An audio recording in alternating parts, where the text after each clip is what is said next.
c'est ma pensée, mais c'était un homme de Dieu, David. Comme Absalom était petit, sûrement qu'il devait le regarder et il devait tomber mort sur lui. C'était le plus bel homme, un des plus bels hommes de la Bible, Absalom. Et il le voyait grandir, peut-être 7 ans, 8 ans, 9 ans, un petit enfant. Et puis sûrement que David, parce que c'était un homme qui avait une grande sagesse, sûrement que David a commencé à déceler en lui quelque chose qui n'allait pas, parce que la Bible dit qu'on voit dans l'enfant, bien souvent, on voit par ses actions si sa conduite sera juste et droite. Et sûrement que David, tout doucement, il a vu son fils Absalom sombrer. Quelle douleur dans le cœur de cet homme de Dieu. Quelle douleur de voir nos enfants sombrer. Et non seulement sombrer, mais nous faire la guerre. Et David, il a écrit ce psaume à l'occasion de sa fuite. Il était obligé de fuir son fils, son propre fils. Obligé de le fuir, Seigneur. Quelle douleur dans l'âme. Ah, Seigneur, quelle douleur. Et David va écrire ces mots. Une prière. Parce que ce soir, le thème, c'est la prière. Ah, il y a des choses, des fois, qui nous font fuir, mes frères. Vous savez, on est capable d'affronter le diable. On n'a pas peur de l'ennemi. On est capable d'affronter tellement de choses. Mais des fois, c'est nos enfants, nos propres enfants, qui nous font fuir. C'est nos propres familles, nos parents, nos cousins, nos familles, qui nous font fuir. La Bible dit, on aura pour ennemis les gens de nos propres maisons. C'est écrit dans la parole de Dieu, à cause de l'évangile, bien souvent. Alors David a écrit ces mots parce que ce qui est important, c'est pas de s'arrêter sur le négatif ce soir, mais c'est d'être béni par ce message. Le psaume 3, psaume du matin, lis-le tous les matins s'il le faut pour t'encourager. Lis-le, lis-le. Psaume de David à l'occasion de sa fuite devant son fils Absalom. Et là, il va dire ça. Ô Dieu, que mes ennemis sont nombreux. Quelle multitude se lève contre moi. Combien disent à mon sujet, plus de salut pour lui auprès de Dieu. Et combien de démons qui se mettent autour de nous quand on a des combats, mes frères et sœurs, et qui voudraient nous faire chuter. Mais ce qui est important, c'est pas ce que les démons disent. Ce qui est important, c'est pas ce que le diable dit. Ce qui est important, c'est ce que sa parole me dit. Et écoutez bien le verset 4. À partir du verset 1, c'est difficile, c'est une prière dure. Seigneur, tu vois la multitude. Écoutez le verset 4. Combien disent à mon sujet, plus de salut auprès de toi, Seigneur. Ça, c'est le verset 3. Et le verset 4, il dit ça. C'est vrai qu'il est dans le problème, David. Écoutez bien. C'est vrai qu'il est dans la difficulté. C'est vrai qu'il a des combats chez lui. C'est vrai, tout ça est vrai. Et nous avons des combats difficiles, durs. Moi, ce matin, c'était dur. J'ai été voir mon père, là, à Fleury. Il a 62 ans. Et c'est dur. Il a pris 5 ans encore. C'est un homme qui a fait 15 ans. Et puis, c'est dur. Et je vois ma famille aussi qui sombre. Et c'est dur de voir tout ça. Mais le verset 4, écoutez, je vais vous le lire. Le verset 4, il dit ça. Mais toi, ô Éternel, tu es mon bouclier. Tu es ma gloire et tu relèves ma tête. Quelle beauté, Seigneur. Mais ce qui compte, c'est toi. Mais toi, Seigneur. Mais toi, mon Dieu. Mais toi, mon Sauveur. Mais toi, ce qui compte, c'est lui, mes frères et sœurs. C'est ce que lui a dit. Et c'est lui, Jésus, qui se lèvera le dernier sur la terre. Il l'a dit, Job. Je sais que mon Rédempteur est vivant et qui se lèvera le dernier sur la terre. C'est lui qui aura le dernier mot avec tes enfants. C'est lui qui aura le dernier mot avec ton foyer. C'est lui qui aura le dernier mot. Dieu aura le dernier mot. Mais toi, ô Éternel, il dit, tu es mon bouclier. Et vous savez, dans ce texte-là, le mot bouclier, en hébreu, se dit magen. Alors, je ne sais pas beaucoup d'hébreu, mais voilà, c'était juste pour vous le dire. Vous savez, les Juifs portent l'étoile autour du cou, l'étoile de David. Et on appelle la Magen David. On dit la Magen David. Mais le mot Magen ne veut pas dire étoile. Le mot Magen en hébreu veut dire le bouclier de David. Parce que les Juifs portent l'étoile. C'est comme un talisman pour eux. C'est comme un porte-bonheur pour eux. C'est religieux. Alors ils mettent l'étoile en disant voilà, c'est un bouclier qui me protège. Mais mes frères et sœurs, notre bouclier à nous, ce n'est pas une étoile autour d'un cou. C'est pas une croix, excusez-moi, une croix en bois. Notre bouclier, c'est le Seigneur. Tu es mon Magen. Et le mot Magen, ça veut dire défensif, celui qui me défend. Le bouclier qui me défend. Tu es celui qui me défend, Seigneur. Oui, continue à prier. Dieu te défend. Il défend ta cause. Il est ton défenseur ce soir. Il défend son Église. Il défend les serviteurs de Dieu. Il défend les servantes de Dieu. Il défend les malheureux. Il défend les orphelins, les affligés. Oui, Seigneur, tu es mon bouclier. Tu es ma gloire et tu relèves ma tête. Et là, le verset 5, il dit ça. Oh, de ma voix, je crie à l'Éternel.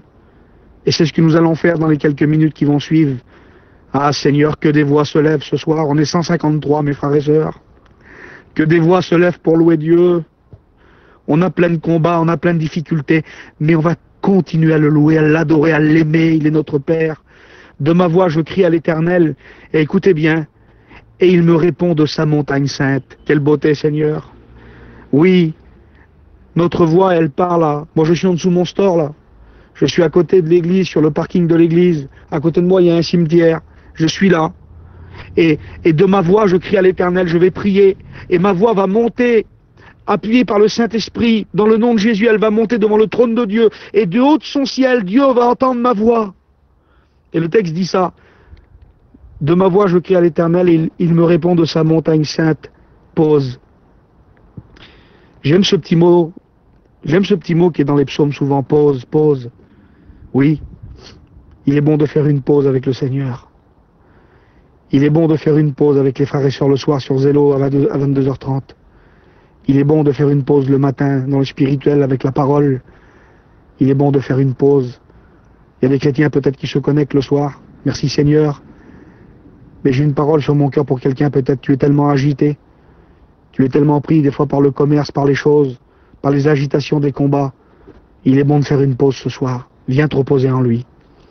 Alors si tu fais une pause, il dit ça au verset 6. Je me couche et je m'endors. Quelle beauté. Je suis béni ce soir, mes frères et sœurs. Je me couche et je m'endors. Mes frères et sœurs, je vous dis quelque chose. C'est vrai qu'on a plein de combats. Mais je peux vous dire devant le Seigneur que je me couche et je m'endors. Alors qu'il y a beaucoup de monde. J'ai été visiter des hommes tout à l'heure de ma famille, des hommes qui ont tout, ils ont de l'argent, ils ont tout. Ils se couchent mais ils ne dorment pas. Ils se couchent dans des lits qui valent des fortunes et ils ne dorment pas. Ils se couchent dans des maisons, c'est des palaces, et ils ne dorment pas. Ils ont besoin de cacher. Mais ce soir, moi, parce que j'ai été racheté par son sang, je dors dans une caravane. J'ai pas de maison. Je suis sur le parking d'une église à côté d'un cimetière.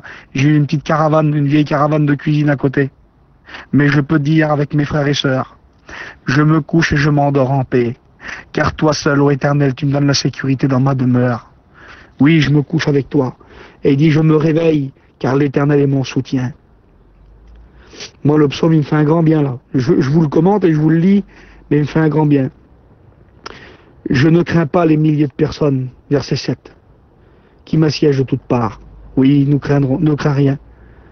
Ne crains rien. C'est écrit 365 fois dans la Bible. Ne crains rien. Je voudrais dire à mes frères, à nos anciens, à Juanito, à Xavier, à tous les pasteurs qui sont sur le groupe, à Donald, à tous les copains qui sont là, je ne sais pas s'ils sont connectés encore, tous les serviteurs de Dieu de Arles, de Béziers, du Nord, de Paris, à Chouchoun, à tous les frères. Voilà le mot du Seigneur, mes frères. Ne crains pas, petit troupeau. Ne crains pas. Car il a plu à votre Père de vous donner le royaume. Ne crains pas, petit troupeau. Ne crains pas les milliers de personnes qui t'assiègent. Verset 8. Lève-toi, Éternel, sauve-moi, mon Dieu. Car tu frappes à la joue de tous mes ennemis, tu brises les dents des méchants.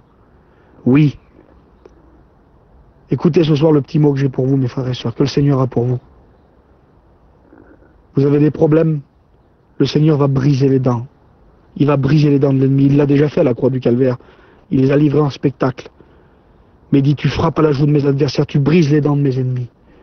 Et il dit, le salut, écoutez bien, je m'arrête avec ces mots, c'est la fin du psaume. Après, il y a le psaume 4, mais on fera peut-être un autre jour, je ne sais pas.